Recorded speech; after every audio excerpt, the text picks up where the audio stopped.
Hey everybody, welcome back to Doc Love Talks Comics, and today I've got a rip-roaring one for you. It is an initial assessment of Concrete, Sand Over Stars, issue number 1, a brand new Concrete story by Paul Chadwick, who is the creator all the way back, I think, in 1986, 1987, when Dark Horse Comics was such a baby, just kind of growing into itself. And you start out with this beautiful cover. It's not a prestige format or anything like that, but you get the front and the back, and you get to see Concrete and the love of his life, Maureen, who is with a character named Larry. And then you open it up, and it would be great. Now, don't get me wrong, I love Paul Chadwick's artwork, but it would be great if he would do one that was completely painted. That would be amazing. I would love to see that artwork. But you get to see Concrete and Larry and Maureen traveling the world in pickup truck like they normally do in these stories. And in the last story, a baby Concrete was born. It was in a book called The Human Dilemma. And so you have Concrete going with these two folks and this baby to a symposium, pretty much. And he's out there talking about, let's see, what does it say? I've been booked as essentially a joke at this construction industry convention. It's called Concrete Speaks. Still, this could be better. This is just a collection of travel memories, and it needs a spine and a theme. So he's trying to figure out, while he's sitting up at night in the desert, trying to figure out how to tell these stories when he goes to this convention or symposium. And in the end, like a lot of writers, he needs solitude. He needs to step away, and so he walks out into the desert. He leaves them a note and says, hey, I'm going to go out here and find myself. But the thing about it is, a storm is approaching. And as that storm approaches, you get to hear these loud, thunderings and lightnings. And so Concrete, he finally gets an idea, and he says yes, and yes, and he writes, and he writes, and he writes some more.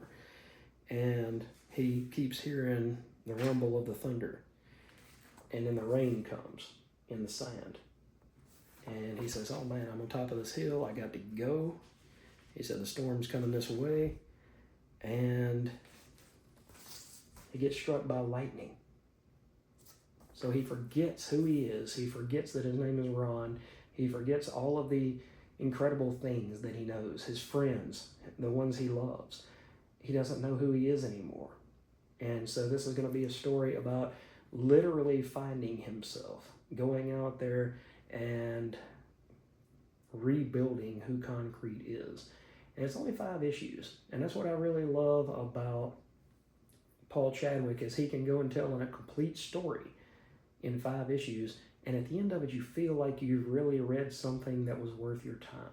It may take him a long time to come out with a new miniseries or something like that, but it's always worth it. It's just like that Century story that we talked about last week. It may take a long time for those Century miniseries by Paul Jenkins to come out, but every time that he does it, it's very, very worthwhile. So, like I said, this is one of the OG Dark Horse characters, and you can see why, as you're reading this story, why this story has stood the test of time. At first, you're just thinking, oh man, this guy's made of stone, what can hurt him? But you have to realize he's a script writer, and he worked for presidents, and he wrote speeches. And at the end of the day, he's got a fragile ego.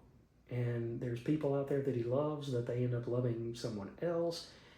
It's a lot to stir in, but it creates an emotionally complex character that you can say, you know what, Paul has taken the last 15 years off, but when he comes back, I'll be there and I'll be ready to read this book. So I can't wait to see how the rest of this series goes. Wait to see what's going on with Concrete, because now he's just out there and he's been lightning struck, And the problem is that it rained the night before, so that note that he left for Larry and Maureen is now wet. So they can't read it. So they have no idea where he went. They just said, oh, he just went out into the desert to go find himself.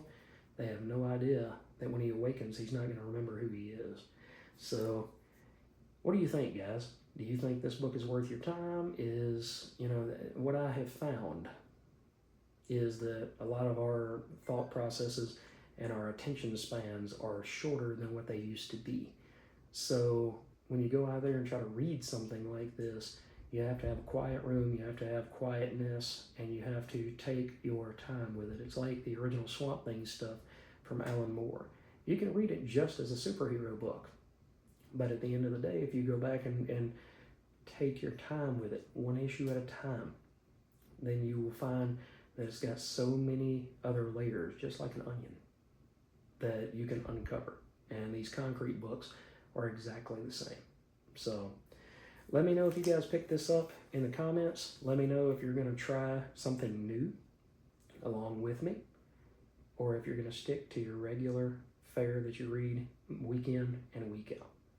Thanks for watching, guys. I hope you've enjoyed this quick little look at a book that I think you will enjoy and can get some true readership value out of. Thanks again for watching. Hit that like and subscribe, and I'll be back with another video very, very soon.